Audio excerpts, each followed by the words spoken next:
मित्रांनो, निसर्गाचं रक्षण कसं करायचं हे भारताने चीनकडून शिकलं पाहिजे. अरवली पर्वतरांग राजस्थानपासून गुजरातपर्यंत एक नैसर्गिक भिंत म्हणून काम करते, जी थार वाळवंटाचं विस्तारीकरण थांबवते आणि उत्तर भारताचं वाळवंटीकरण रोखते. अरवलीमुळे मान्सूनच्या वाऱ्याचा वेग कमी होतो आणि पाऊस पडायला मदत होते. अशी नैसर्गिक देण असलेल्या वायू फिल्टरचं संरक्षण करायचं सोडून भारत तिला कमकुवत करायचा विचार करतोय, ज्यामुळे भारतात आणखीन वायू प्रदूषण, पाण्याची कमतरता आणि तापमान वाढ होऊ शकते. पण चीन मात्र अगदी या उलट करत आहे. चीनमधील गोबी वाळवंट 1978 पर्यंत कोरडे होते. धूळ आणि वाळूची वादळे त्वचा, घसा आणि नाकाचे विकार करत होती.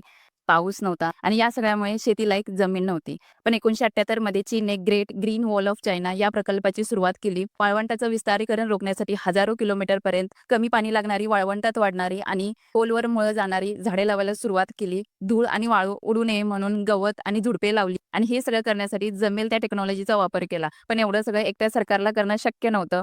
चीनने झाडं लावणाऱ्यांना, शेतकऱ्यांना आर्थिक मदत केली, नोकऱ्या दिल्या आणि त्यामुळे त्यांना प्रोत्साहन भेटलं. या सगळ्यामुळे स्थानिक लोकांनी स्वतःहून वाळवंट रोखण्याला हातभार लावला. याचा रिझल्ट वाळवंटाचं विस्तारीकरण थांबलं, पावसाचं प्रमाण वाढलं, जमीन जी आहे शेतीच्या लायक झाली आणि त्यामुळे लोकांचं जीवन सुधारलं. 1978 पासून आजपर्यंत चीनने 1 बिलियन झाडांची लागवड केली. निसर्ग नष्ट करायला भलेही वेळ लागत नाही, पण रक्षण करण्यात आयुष्य नक्कीच निघून जातं. व्हिडिओ आवडला तर लाईक करा आणि शेअर करा.